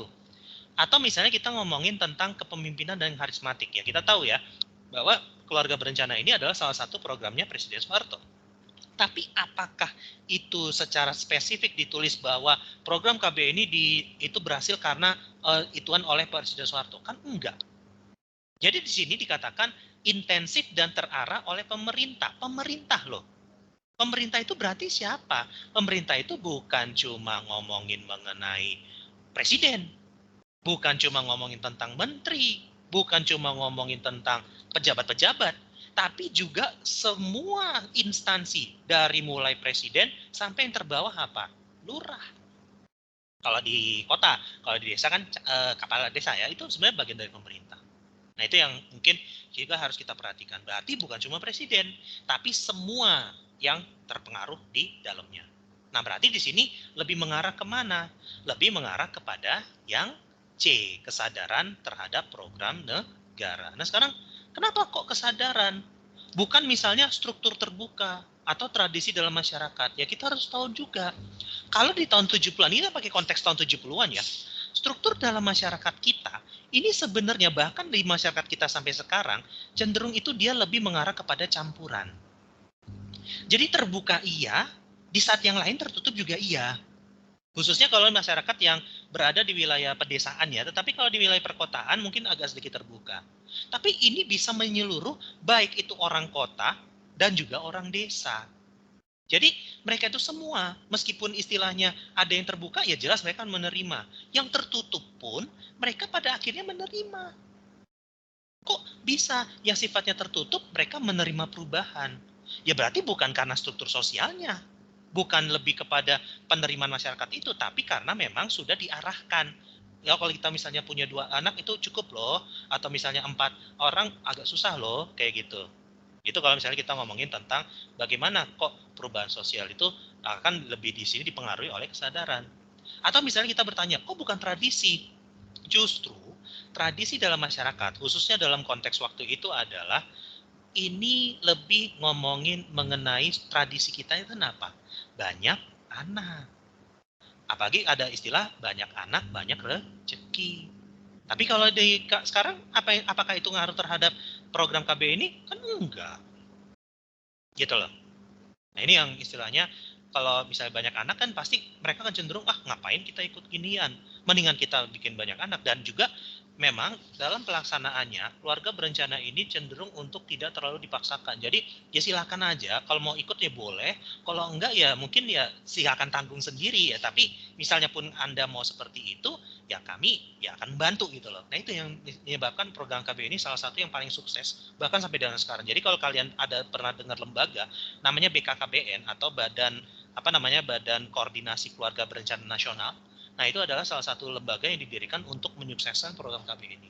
Nah, itu kalian akan tahunya di situ. Kurang lebih ya. Oke, itu untuk nomor 10, itu latar belakangnya dan juga ini lebih mengarah kepada di sini ya, bukan yang sisanya. Jadi sisanya bisa aja betul, apakah itu bisa menyebabkan perubahan sosial? Betul, bisa. Tapi tidak sesuai dengan konteksnya. Gitu ya. Oke, itu untuk nomor 10. Sekarang kita akan lanjut dulu ke nomor 11. Nah, ini tadi sudah kita ulangi lagi. Apa di sini dari 4 faktor yang ada dalam disebutkan yang merupakan faktor eksternal. Ingat ya, kalau eksternal itu berasal dari sesuatu yang di luar masyarakat ataupun sesuatu yang di luar kendali. Berarti yang mana di sini? Ada yang di nomor 1. Kenapa? Banjir lumpur. Ya karena faktor alam. Kenapa juga di sini yang nomor 2? Adanya pengaruh kebudayaan lain dari luar masyarakat tersebut. Berarti jawabannya lebih kepada nomor 1 dan 2. Nah, tapi kenapa kok nomor 3 dan nomor 4 enggak? Nah, kita lihat. Organisasi massa ini ada dalam masyarakat nggak? Iya. Bukan dari luar ya, kecuali kalau misalnya ada peperangan atau bencana, nah itu baru bisa. Tapi kalau misalnya perselisihan antar pendukung, antar ini masih berada dalam masyarakat, konflik yang terjadi di dalam masyarakat. Bukan konflik misalnya antara Indonesia dan Cina misalnya, atau Indonesia dengan Jepang misalnya, nah itu sudah konflik yang berbeda ya. Itu nanti akan menyebabkan itu berasal dari dua, seperti itu. Oke, itu untuk nomor 11. Sekarang kalau tidak ada pertanyaan lagi, mungkin kita akan lanjut saja dulu ke nomor 12. Nah ini ya. Kenapa perubahan sosial ini ya, ini masih ngomongin tentang perubahan sosial, faktor penyebab. Nah ini akan kembali lagi konteks. Nah cuma di sini konteksnya ini kadang-kadang ribetnya adalah ini sama-sama ngomongin konteks yang sama, cuma dalam sub bagian yang berbeda. Misalnya kalau tadi kan kita ngomongin tentang ekonomi, anggaplah misalnya seperti itu. Misalnya kalau kita ngomongin tentang ekonomi, yang dikatakan kan berarti kan ngomongin tentang tadi produksi, distribusi, konsumsi. Tapi kan tadi secara spesifik kan kayak ini ngomongin ada produksi juga, kemudian kadang-kadang ada harga juga, kadang-kadang ada juga ngomongin tentang tenaga kerja atau misalnya sektor ekonomi. Nah, ini dia konteks soalnya itu mirip seperti ini. Jadi misalnya kalau tadi kan yang ditanyakan ekonomi, nah sisanya itu bukan ekonomi, lebih gampang, kita bisa tinggal pilih aja. Cuma di sini ditanya seperti ini, di dalam ekonomi ada apa? Apakah produksinya? Apakah harganya? Ataukah sektor ekonominya? Nah cuma di sini dikatakan, kemerdekaan kita lepas dari penjajahan. Nah jadi kemerdekaan itu membuat kita itu lepas dari penjajahan. Nah terjadi perubahan besar dari struktural sampai dengan sistem pemerintahan. Nah, kenapa ini bisa terjadi? Nah, kita lihat konteksnya di sini. Ada struktur sosial sampai sistem pemerintahan. Apa yang menyebabkan hal tersebut? Secara spesifik, jadi benar-benar harus dipilih banget yang benar-benar sesuai nyambung dari ini ke yang dimaksud. Nah, sekarang saya katakan, momentum yang kurang tepat. Momentum yang kurang tepat justru malah kebalik. Momentum justru itu yang diperlukan. Jadi momentum itu adalah apa yang men-trigger suatu kejadian sosial, itu yang ngaruhnya. Jadi kalau misalnya dikatakan, anggaplah proklamasi. Proklamasi tiba-tiba ternyata Jepang nggak bolehin, Soekarno nurut gitu loh. Ya udah, momentumnya nggak tepat berarti. Berarti nggak terjadi. Nah, berarti bukan yang itu yang dimaksud. Berarti bukan. Kehadiran penjajah dibenci masyarakat.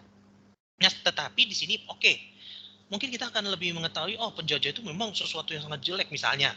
Tetapi di sini dikatakan tidak ada yang secara spesifik bilang bahwa masyarakat itu benci banget terhadap penjajah. Nggak ada. Di soalnya aja ya, bahkan kalau kita ngomongin tentang kenyataannya, banyak orang-orang etnis Eropa yang saat itu banyak yang bersimpati terhadap masyarakat, banyak. Jadi kita nggak bisa bilang bahwa semua penjajah itu seperti itu, atau kita generalisir semua gitu. Gitu. Atau enggak, masyarakat istimewa hanya bagi orang kulit putih. Nah, ini mungkin kita harus sedikit dulu kembali ke bagian di mana kalau pada masa kolonialisme Belanda itu membuat struktur sosial yang memang entah kenapa sangat segregatif. Segregatif artinya sangat tertutup dan sangat membedakan kelompok masyarakat di dalam dalam sistem sosial kita. Ya, sedikit kita belajar sejarah ya. Kalau pada masa kolonial, khususnya setelah zaman VOC sampai masa pergerakan nasional, itu kita akan terbagi menjadi 3 golongan masyarakat. Yang paling atas itu adalah orang Eropa, kemudian di tengahnya itu adalah golongan Asia, plus adalah pejabat-pejabat kita yang dinamakan sebagai priai, dan satu lagi adalah pribumi. Nah, kenapa kok ada kasta ya, semacam kasta semacam ini? Ini lebih karena masyarakat Eropa itu pengen posisi mereka itu mendominasi terus gitu loh. Meskipun mereka itu hitungannya minoritas ya. Jadi mereka itu kalau misalnya dikatakan jumlah apakah rata-rata di sana itu orang Eropa semua, kan enggak. Penduduk kita anggaplah kalau saat itu ada 100 juta, 90 juta. Itu paling orang Eropanya cuma sekitaran 1 sampai 2 juta doang. Sisanya itu ya pribumi dan juga orang-orang Asia di situ. Nah, cuma untuk mempertahankan dominasi mereka itu banyak melakukan sesuatu yang sifatnya itu diskriminatif. Untuk apa? Ya biar orang pribumi itu tidak masuk gitu loh. Nah, tetapi memang kondisi ini berubah ketika setelah Perang Dunia I dan juga Perang Dunia II. Jadi sebenarnya di kolonial Belanda itu juga terjadi perpecahan. Ada yang sifatnya konservatif dan ada yang sifatnya itu liberal. Tapi bukan ini nggak ngomongin konteks yang tanam paksa ya, itu beda lagi. Jadi ini terjadi pas pergerakan nasional, khususnya pas habis mau masuk Perang Dunia II.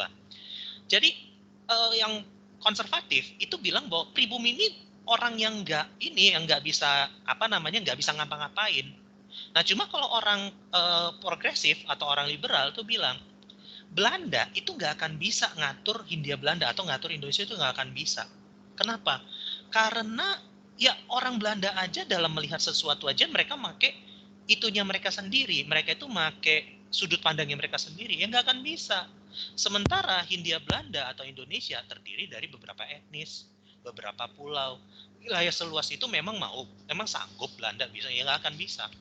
Nah, apalagi ketika Jepang mau datang tahun 1942, maka berubah total lah apa yang terjadi di struktur sosial yang ada di sini. Maka pada zaman Jepang berubah. Zaman Jepang orang Eropa ke sini, orang Asia ke sini, dan juga yang lebih spesifik adalah orang Jepang, sementara pribumi akan naik ke kelas 2 di situ. Itu yang terjadi pada zaman Jepang. Nah, tapi di sini kalau kita lebih kembali ke soalnya, yang menjadi permasalahan ini apa? Yang menjadi permasalahan ini lebih mengarah kepada ketidakpuasan. Gitu. Jadi dalam struktur ini masyarakat yang khususnya kaum-kaum terpelajar menjadi, loh, kita ini dijajah. Kita ini tidak bebas dalam melakukan sesuatu, meskipun Belanda banyak membangun yang memang sifatnya bahkan sampai sekarang itu masih bisa kita nikmatin.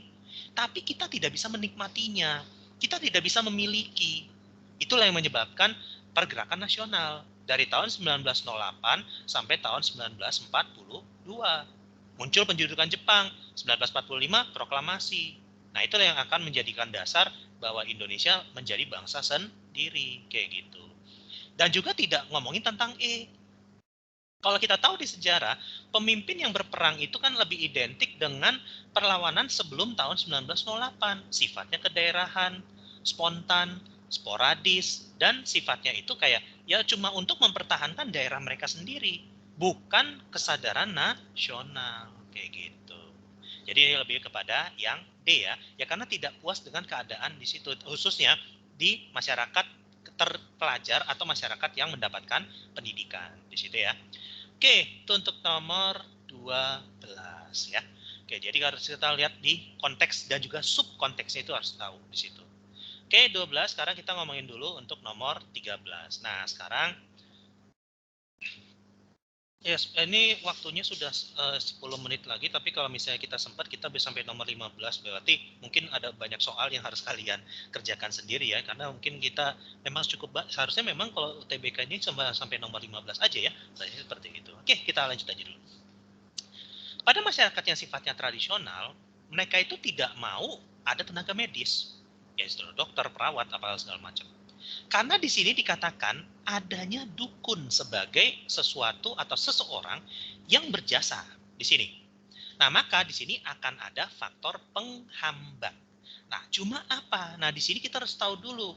Ini semua adalah yang menghambat. Betul, ini semuanya menghambat. Cuma apa yang menghambat secara spesifik? Nah, berarti kita harus tahu dulu. Di sana dikatakan pendidikan yang minim. Ada nggak di sini dijelaskan? Oh, masyarakat lulusan ini yang tidak mendapatkan sekolah yang sifatnya minimal SMA gitu loh. Apakah pendidikan ini ngaruh? Tidak dijelaskan. Maka bukan pendidikan yang minim, ya. Karena tidak dijelaskan di sini. Di soalnya aja nggak ada, gitu loh. Tapi kalau pendidikan yang minim bisa menjadi salah satu bagian dari penghambat nggak? Bisa, jelas kok, gitu ya. Pengaruh tokoh adat. Yang misalnya dikatakan, oh bisa aja dukunnya ngaruh ke masyarakatnya. Bisa nggak? Bisa aja. Tapi di sini ditulis nggak? Nggak. Kenapa? Karena di sini tidak ada tulisan dukun tersebut mempengaruhi masyarakat desa untuk membenci atau tidak menyukai dokter. Bisa nggak? Bisa. Tapi di sini ditulis nggak? Enggak. Maka yang B ini tidak masuk kepada jawabannya. Tapi betul nggak kalau dalam konteks lain? Bisa. Bisa aja. Kalau misalnya ada tulisan seperti itu, kalian bisa memilih yang ini. Atau misalnya prasangka terhadap hal yang baru.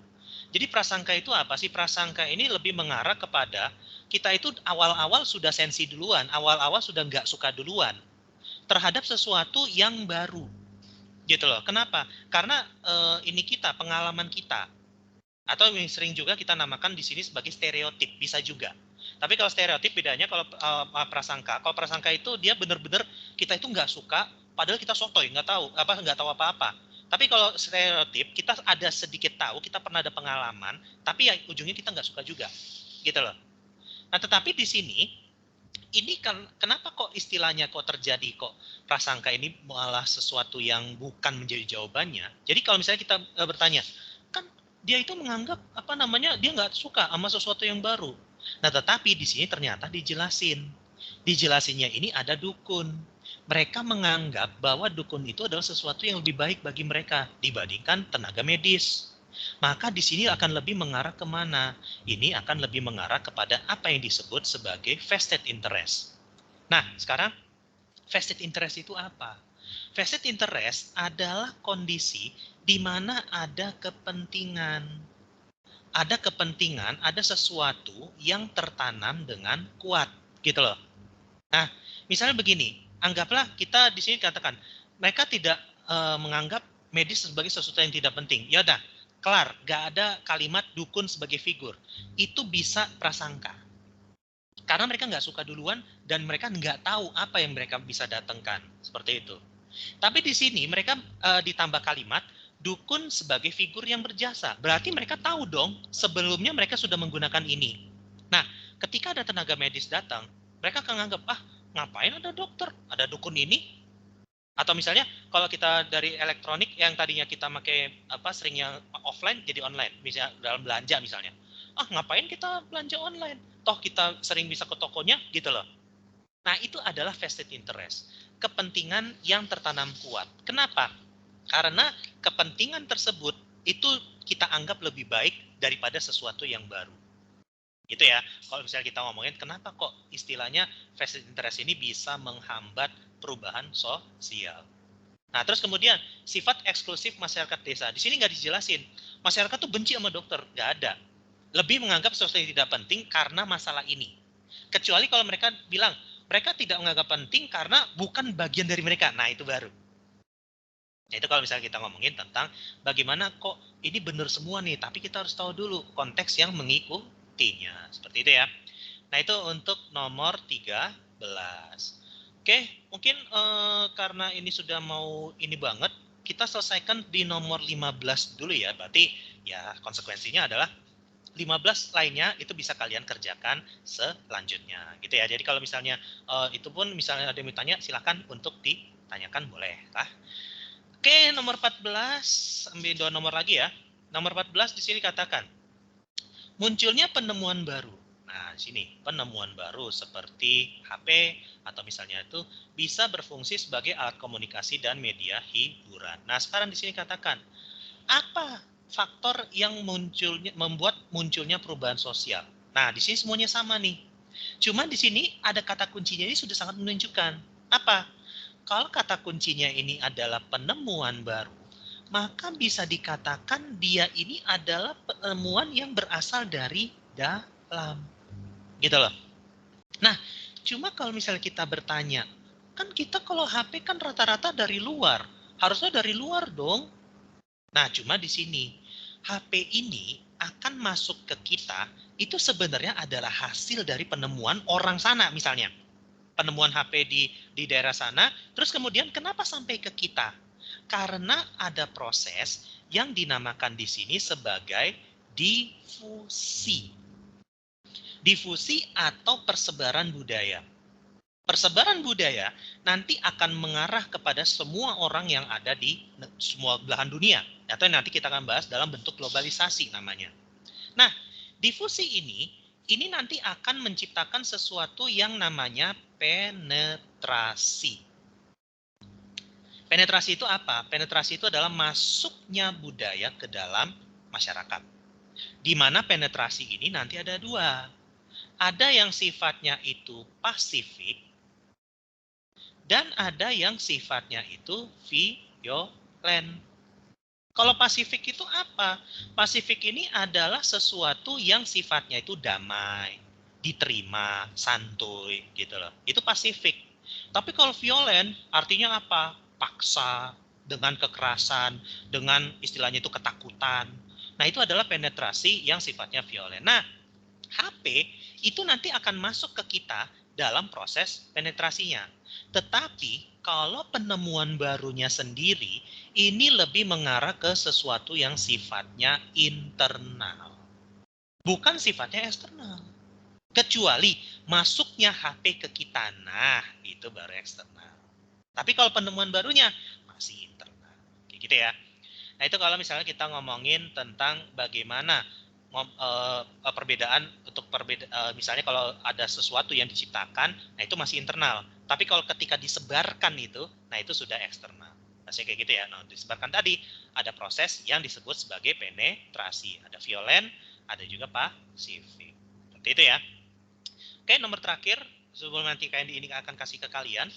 Nomor 15 di sini katakan, perubahan sosial ini sifatnya bisa lambat, bisa cepat. Nah, tadi Candy sudah sebutkan di awal bahwa untuk cepat ini namanya adalah revolusi. Sementara kalau yang lambat sifatnya namanya evolusi. Nah, cepat itu dia tadi katakan revolusi, kenapa? Karena dia sifatnya itu cepat dan mendasar. Jadi semua orang itu akan merasakan. Nah, berarti di sini mana yang masuk kepada revolusi? Nggak usah kita jauh-jauh. Ini nih.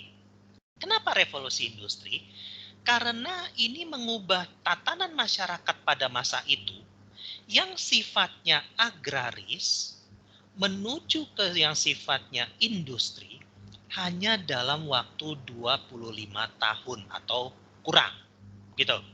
Jadi dia punya standar waktunya ini untuk mengubah dari agresi ke industri yang benar-benar semuanya pertanian ke yang jadinya industri itu hanya perlu waktu 25 tahun. Gitu. Tapi kadang-kadang di beberapa buku dia ada yang kurang dari 25 tahun, itu ada. Kenapa bukan misalnya pembuatan alat-alat? Pembuatan alat-alat ini dia tidak menyeluruh. Itu yang pertama. Yang kedua, dia terjadi dalam waktu ribuan tahun. Gitu loh. Dan alatnya gitu-gitu aja bentuknya. Misalnya yang dulunya itu alat batu, sekarang masih ada alat batu nggak? Masih. Gitu. Atau misalnya hukum waris. Hukum waris dari zaman Rasulullah mah udah ada. Ya itu karena dia pakai hukum syariah. Model pakaian. Model pakaian mungkin dari tahun 2000 sampai 2021 kurang lebih masih ada yang sama. Jadi itu nggak terlalu berubah dan tidak semua orang mengikuti model pakaian yang sama. Gitu loh. Ataupun undang-undang perkawinan.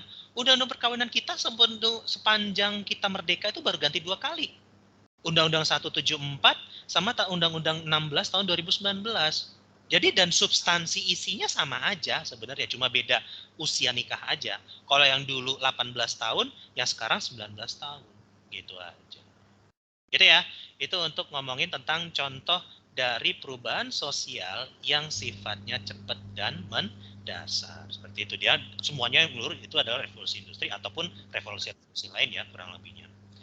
Oke, ini untuk karena sudah lewat waktu juga dan juga sudah masuk waktu zuhur, mungkin Candy rasa ini sudah cukup ya, dan tapi catatannya adalah nanti setelah ini Candy akan kasih ini ke kalian, ada 15 soal dan yang masih berhubungan dengan perubahan sosial. Jadi kalian bisa mengerjakannya secara mandiri ya untuk kedepannya di situ. Oke. Terima kasih bagi kalian yang sudah hadir dalam pembelajaran hari ini. Semoga ini bermanfaat bagi kalian, khususnya nanti di hari Rabu ya.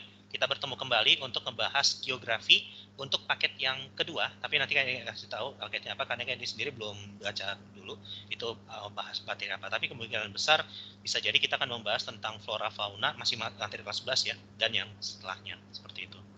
Oke, itu aja untuk hari ini. Jika ada kesalahan kata atau kesalahan teknis, mohon maaf yang sebesar-besarnya, karena kita ataupun KND khususnya sebagai manusia adalah tempatnya salah dan juga tempatnya lupa. Maka kita akhiri saja dengan bacaan hamdalah, alhamdulillahirabbil alamin. Serta kita tutup dengan doa penutup majelis, subhanakallahumma wa bihamdika asyhadu an la ilaha illa anta astaghfiruka wa atubu ilaik. Itu aja dulu untuk hari ini. Silakan bagi yang mau live boleh ya. Kita ketemu lagi hari Rabu besok. Itu dulu.